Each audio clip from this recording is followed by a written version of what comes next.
This is Surfing Through Cinema. I'm your host, Hawaii Harry. Today I will be discussing the next film, or in this case, TV show, for Star Wars Week. The last time I did Star Wars Week, I talked about Star Wars The Clone Wars, Seasons 1 through 6.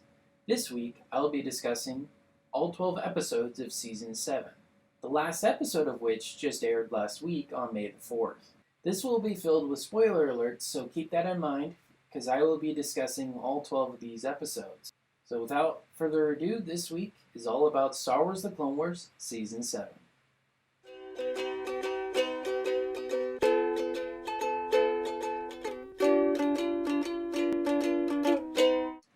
Okay, so how this one's going to work is I'll be talking about each of the 12 episodes individually that came out for Season 7. So the first episode of Season 7 is called The Bad Batch. And in this episode, Captain Rex and Anakin, along with a group called the Bad Batch, they're going to go to this planet called Anaxis, and they're going to help free the people there from the droid army. Because the droid army is taking over, and they're trying to destroy that planet. And what's really cool is the Bad Batch are all clone troopers, of course, but all have been genetically mutated with special abilities. You have one guy who's really, really big, so he's able to throw tons of droids around and destroy things. You have another guy who's a sharpshooter, and another one that kind of looks like Rambo. He's got like a bandana on him, and I thought that was kind of cool. And they're like a Black Ops type of group. And they have their own rules, really. They don't really follow the other clones. And I really like these guys. My favorite one in particular was the one who looks like Rambo. I wish I could remember their names, but I really liked his knives. He'd pull them out and stab the droids. That was really, really cool. The second one is called A Distant Echo. At the end of the first one, they got this signal, and it was coming from an unknown location, so they were trying to track it down. And Captain Rex realizes that's the same clone trooper number as his friend Echo, which was last in the Clone Wars. I think it was Season 5. He had been missing for a while. And they realized, well, Captain Rex realized he's still alive, so they needed to go out and try and save him. But the crew's kind of reluctant, but they still want to help him out, so they go and track down the signal. So that's episode 2. I mean, still really cool, still awesome action from the Bad Batch. That was really awesome. The third episode is called On the Wings of Kirdax. And in this episode, they're trying to escape the tower that they're in, because they found Echo. They need the help of the local villagers to help stop the droid army, in this case the Techno Union, from taking Echo back.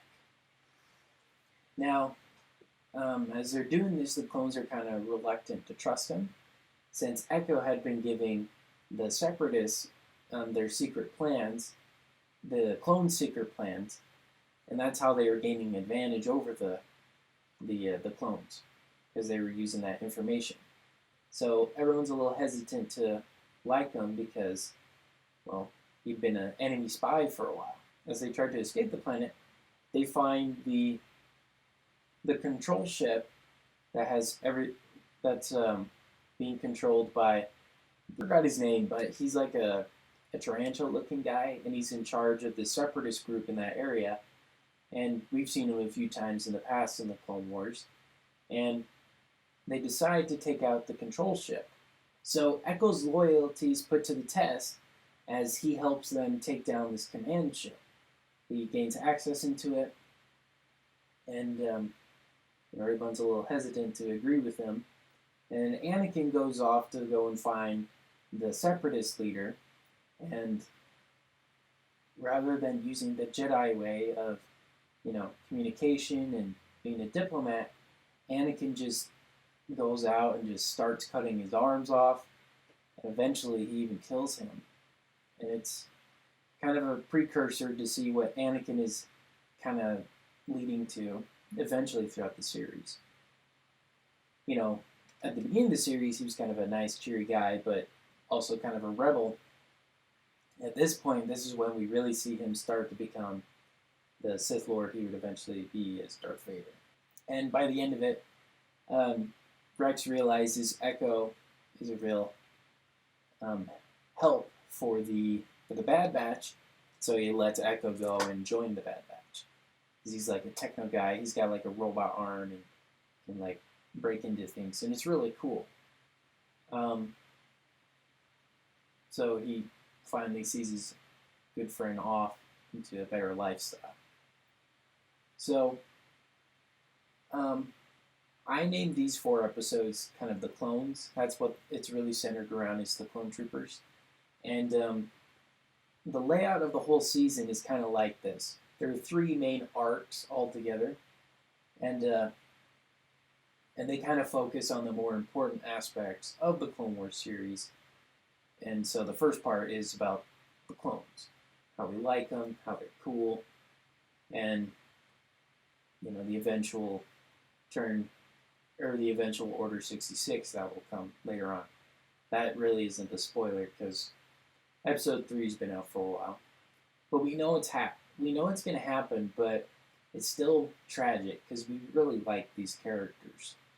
5th episode's called Gone with a Trace, and we see Ahsoka. She's riding on like a motorcycle, and it starts to break down. She's still on Coruscant, and she crashes in this pit, and she meets a young girl who's a mechanic, and she offers to help fix Ahsoka's motorcycle.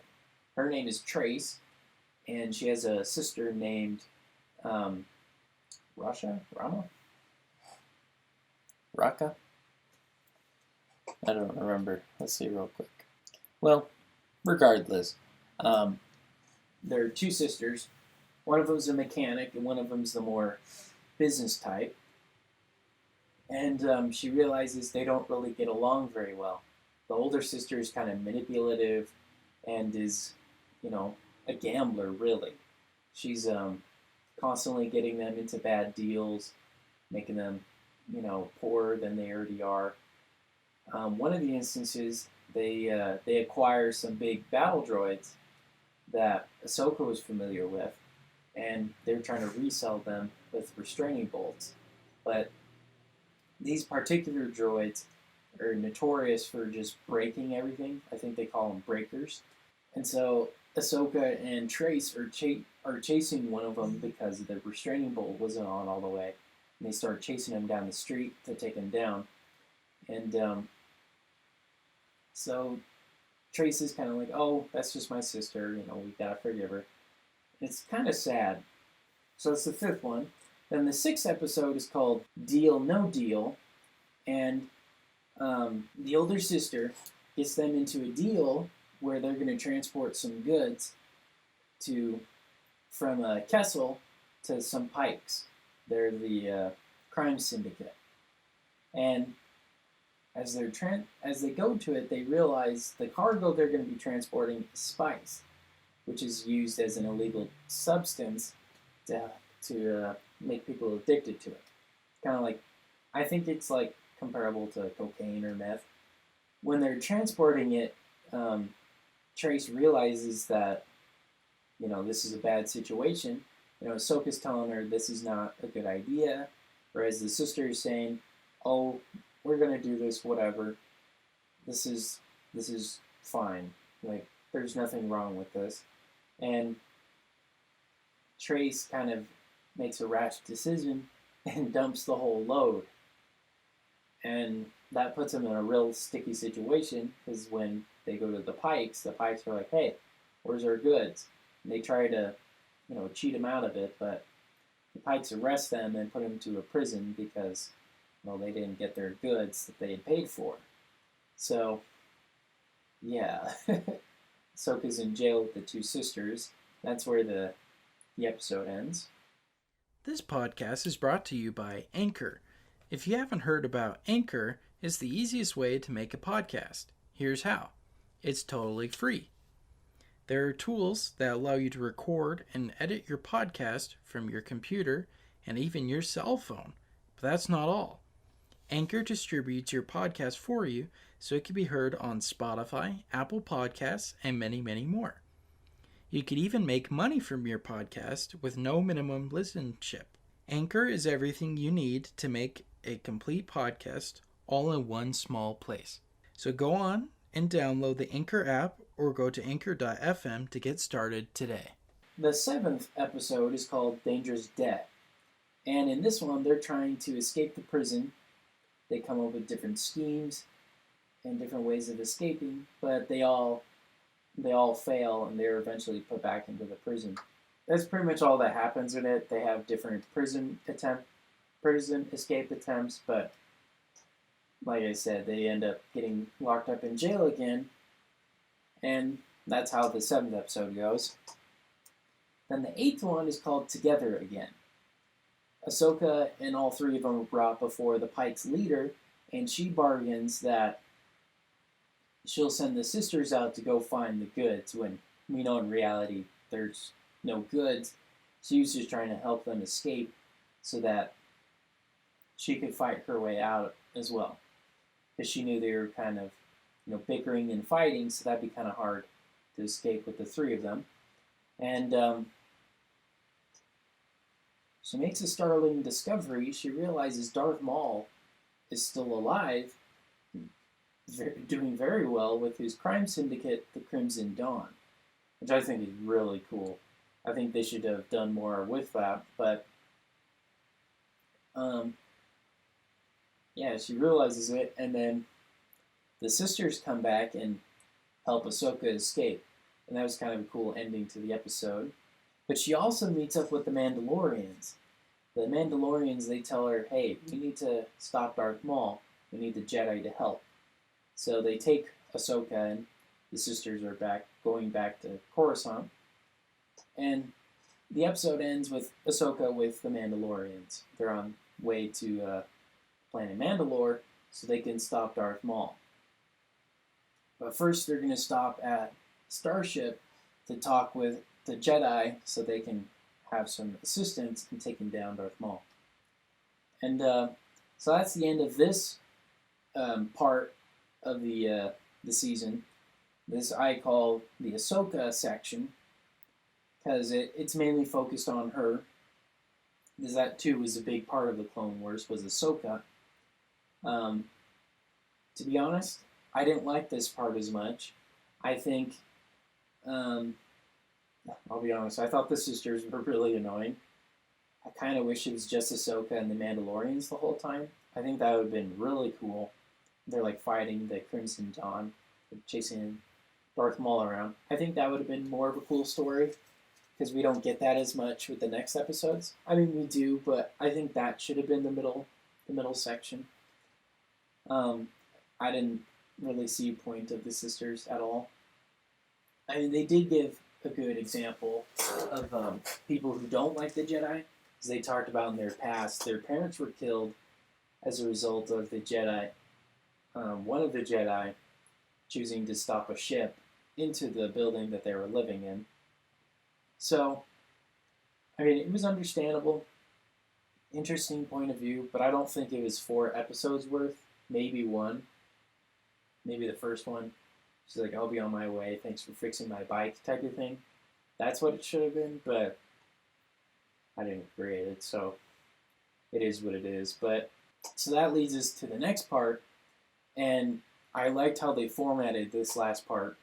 Rather than, like it's classic in the Clone Wars, having an opening crawl and some good message at the beginning, it was the original logo for the Star Wars movies, the LUCASFILM one, and this was the logo that was just a green sans serif type of font. It said a LUCASFILM Limited production, I believe, and then it cuts to the Clone Wars logo, but it shows it like the regular Star Wars one, with the fanfare music and all that. And the logo is red, and rather than the classic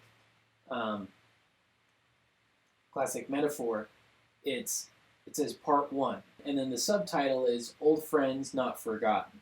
And in this one, the Mandalorian and Ahsoka are meeting up with Obi-Wan and Anakin to discuss, hey, we need help. We need the Republic's help to take down Darth Maul. And Obi-Wan is pretty reluctant at first. Technically Ahsoka isn't a Jedi anymore, so he wants to stick to what the Council has to say about it. And the Mandalorian is, furious, of course. And Anakin, he's kind of like the mediator. He decides, hey, why don't we have Ahsoka be a commander again and, have her take an army of troops? Well, because she isn't a Jedi, the Council doesn't agree with that. So then Anakin's like, okay, well then let's promote Captain Rex to being a commander so that he's in charge of the group, and they just bring Ahsoka along as like an ally of the Republic. So Obi-Wan agrees, and the Council agrees. So Ahsoka, with a big fleet of troopers, they go down to Mandalore to find Darth Maul. And Anakin and Obi-Wan were going to help with them, but then they're called back to Coruscant because Chancellor Palpatine had been kidnapped. And that's kind of where the beginning of Episode 3 is. So I thought that was really cool. We're finally now in Episode 3 territory. This is kind of the moment we've all been waiting for with the Clone Wars. So yeah, they go to Mandalore and they try and find Darth Maul. And then Part 2 starts out the same way as Part 1 with the original logo, the original company logo, and then the Star Wars crawl and music. And it's called Part 2, Phantom Apprentice. And this is the most watched and most popular episode in this whole season. And I really agree. I think it's amazing. In this episode, Ahsoka and a group of troopers are down in the pipes to go and find Darth Maul. And they kind of battle real quick. And then they're running throughout the city, chasing him. And then they find him in the throne room. And Ahsoka and him kind of talk for a bit. He reveals that Darth Sidious is behind the whole thing, the whole Clone Wars, and that they should join, that she should join him so they could take down Darth Sidious, because he's kind of butthurt he wasn't in on his master's plan. Ahsoka, of course, sees right through it and realizes Maul just wants to take Darth Sidious's place, not really trying to stop. So they start lightsaber fighting, and it's really cool. I just saw that the original actor for Darth Maul in The Phantom Menace, Ray Park, they used him as they used motion capture tracking him and another person as they were fighting each other, and then they animated over it later. And I thought that was really, really cool. That it was a physical, actual person fighting each other, actual people fighting each other. I thought that was really, really cool. And it ends with them capturing Darth Maul and taking him back to the Republic to take him to Coruscant. And that's where that one ends. I really liked it because, Darth Maul, he's really, really cool. Very interesting to see how he turned out. I remember as a little kid thinking he died in the Phantom Menace. And I'm really glad they brought him back because they didn't utilize him enough in the prequels. And then Episode 11 is Part 3, and it's called Shattered. In this episode, the Mandalorians, they help deliver, Darth Maul to the Republic ship. And then while they're en route to Coruscant, Ahsoka senses that Anakin has killed Mace Windu and is now a Sith Lord. And Order 66 is called, and then the clones all start attacking Ahsoka. And she's trying to defend herself, trying to stop, from dying. And so she's running around, trying to hide. And she discovers a couple droids, one of them being her original one for her starship. And she finds these tapes of of Captain Rex talking about how one of the troopers was reacting because he had a chip inside of his head, and that was the chip the inhibitor chip, that's what caused clones to switch for Order 66. And she realizes if she's correct, she should find a way of stopping it and taking out the chips. So she finds Rex and she knocks him out, and they go to the medical bay so they could try and find it to remove it. And while this is happening, the troops that were just, helping her, and to just add another nail to the coffin, they'd all painted their masks earlier to kind of resemble Ahsoka's pattern on her face, like her orange and white pattern. And so it was just heartbreaking. Because the very people who were so supportive of her are now trying to kill her. And so, they're sealed off, and they get the chip out of Rex, and he's able to help her, kill some troops. Then the last episode, part 4, is called Victory and Death. And in this episode, Ahsoka and Rex are kind of, trying to find a way to escape the ship so that, they don't die from the clones. And she realizes she needs to let Maul go kind of as a diversion so that the clones are attacking him instead of her. So she does that, and they go down to the shipyard where all the different starships are, and she doesn't want to kill them, so they kind of just shock them, knock them down, the clones, and it's kind of sad. She's trying really hard to not kill them. And then Darth Maul, he finds a ship, the only ship left, and he escapes.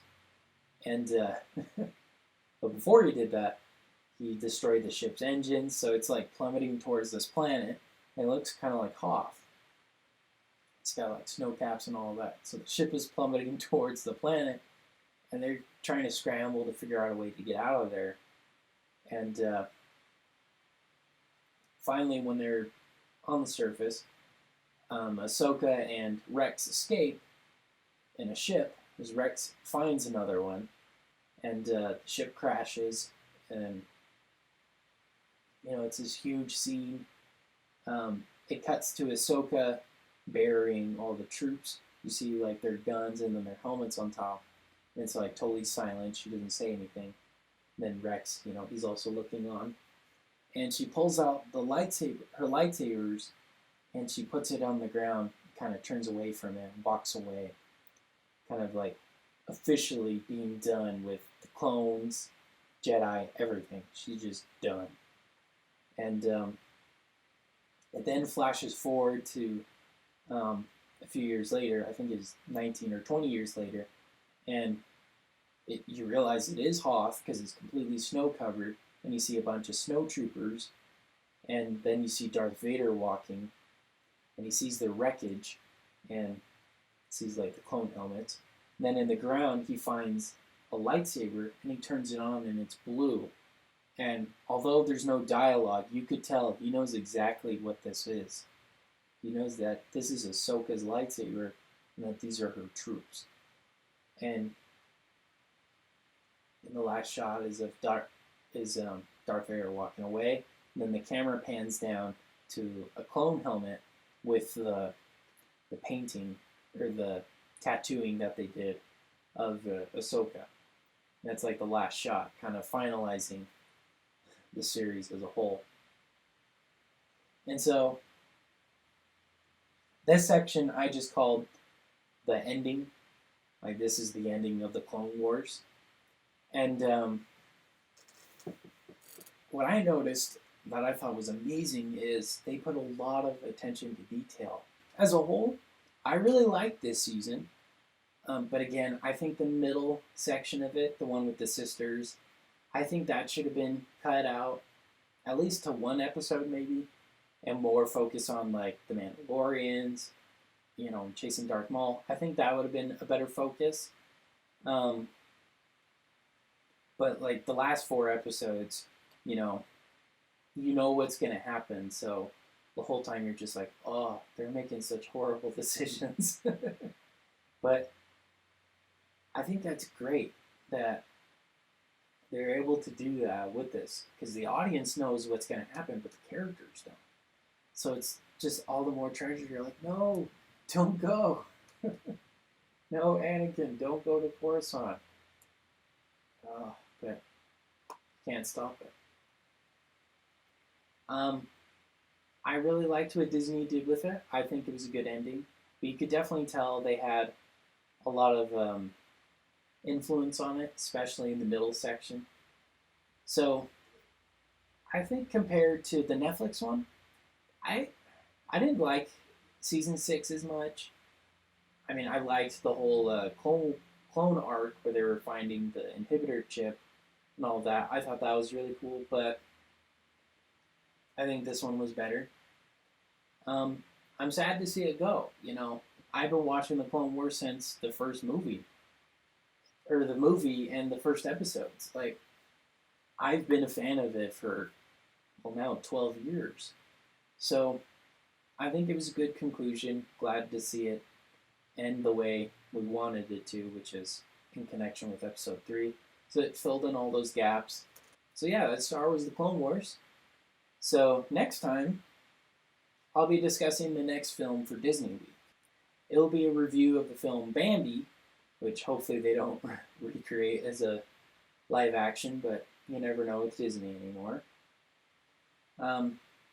I think it has beautiful scenery and beautiful moments, so I look forward to reviewing it. So until next time, this has been Surfing Through Cinema with Hawaii Harry. Take care.